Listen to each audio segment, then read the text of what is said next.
Baik pemirsa, masih bersama kita di program Mutiara Iman dalam pembahasan mengenai moderasi beragama dengan narasumber kita yaitu Bapak Ahwan. Bagaimana sih Pak dampak bagi masyarakat itu sendiri ketika masyarakat tersebut itu telat menyadari betapa pentingnya menerapkan moderasi beragama? Baik, seperti yang ada dalam definisi tadi, bahwasanya prinsip moderasi beragama itu adalah adil dan berimbang. Adil dan berimbang terhadap dua hal, hak dan kewajiban agama dan dunia atau agama dan negara dan sebagainya. Nah, oleh karena itu adil dan berimbang dalam menyikapi, dalam berpraktik, dalam hal memandang segala hal, dua hal yang tadi itu. Ini adalah prinsip adanya moderasi beragama. Oleh karena itu harapan besar dari orang yang gagasan besar moderasi beragama yang kemudian diamalkan oleh orang itu adalah supaya umat manusia atau pemeluk agama ini ketika mengamalkan dengan gagasan moderasi beragama, mereka dalam hal beragama itu tidak terlalu pojok atau tidak terlalu berlebihan. Ya.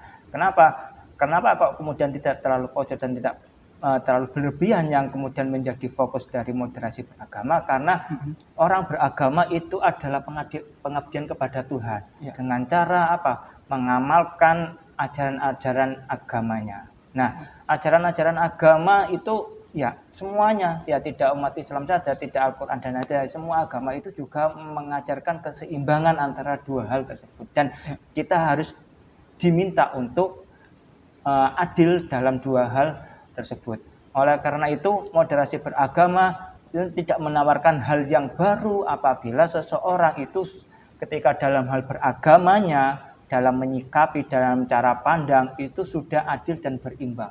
Tapi kalau pemeluk agamanya tersebut belum pernah melakukan hal itu, atau bahkan mereka itu ketika beragama sampai harkat martabat kemanusiaannya semakin jauh, kemudian kemaslahatan umum itu juga semakin jauh, atau bahkan lalai, atau bahkan porak-poranda, inilah yang menjadi tujuan utama moderasi beragama yang harus disasar.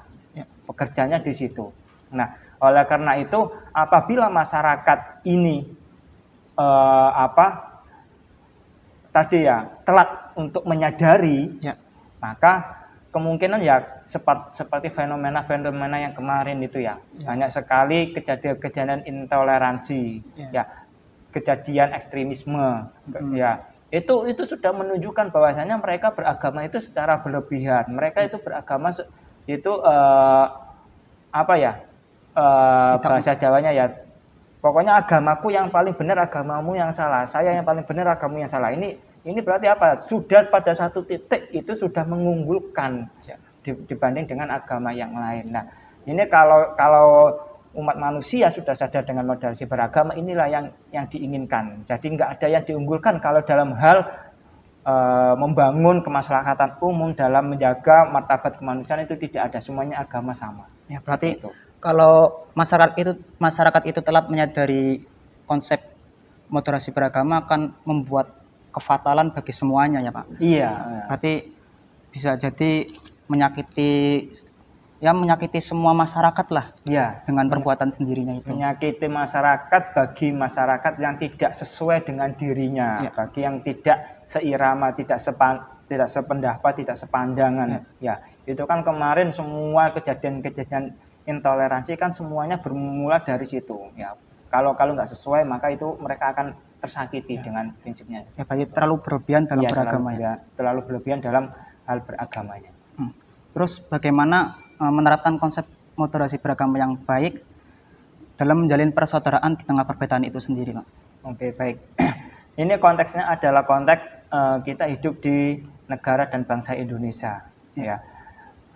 Yang kita harus sadari bahwasanya Indonesia ini adalah negara majemuk, negara yang beragam, yang sangat sulit untuk dicari kembarannya di dunia ini. Betul. Contohnya adalah suku di Indonesia itu banyak sekali.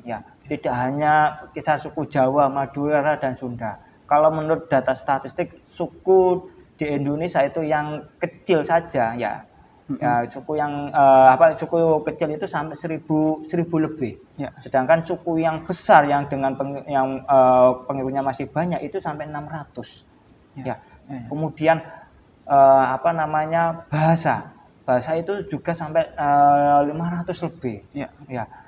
Ini belum terhadap rasnya, belum terhadap dialeknya, ya, belum terhadap tulisannya. Tulisannya ada yang tulisan pegon, ya. Pesantren mungkin paham ya tulisan Arab pegon, Arab Jawa. Ya, pegon itu ternyata tidak cuma ada di pegon Jawa lah ya. Di luar Jawa juga ada Makassar yang kemudian Makassar Jawa menggunakan dengan tulisan pegon dan lain-lain. Itu semuanya ragam. Ya. Ini secara kuantitatif ya jumlahnya ini bangsa Indonesia keragamannya itu sudah sangat tinggi ya, sudah sangat wow, tidak ada bandingannya. Nah, konstruksi inilah yang harus segera dipahami kalau ingin menerapkan moderasi beragama. Bahwasanya kita itu hidup sudah di tengah keragaman, sudah ditakdirkan oleh Tuhan, sudah ditakdirkan oleh Allah, kita itu ragam, kita itu sudah berbeda. Ya, makanya moderasi beragama itu ingin ya dengan perbedaan ini mari kita bersatu sesuai dengan founding father kita menyatukan semua ras, semua agama, semua suku sehingga lahirlah yang namanya NKRI seperti itu. Dan saling menghormati satu sama lain. Saling menghormati satu sama yang lain. Ya. Berarti ketika kita sebagai masyarakat itu menerapkan konsep moderasi beragama itu nanti akan berdampak bagi kemaslahatan masyarakat. Umum. Ya, kemaslahatan umum, martabat kemanusiaan itu juga akan naik ya. Kenapa kok semua kegiatan intoleransi itu pasti kemaslahatan umum itu akan tercederai. Nah, oleh karena itu dengan moderasi beragama harapannya adalah kemaslahatan umum itu terjaga, persatuan dan kesatuannya tetap terjaga. Seperti itu. Ya. Gitulah pemirsa, segmen kedua kali ini menarik sekali pembahasannya. Kita dapat lebih memahami mengenai konsep moderasi beragama dalam menjalin persaudaraan di tengah perbedaan. Tentunya setelah ini kita masih mempunyai beberapa pertanyaan lagi. Tentunya jangan kemana-mana, tetap di program Mutiara Iman.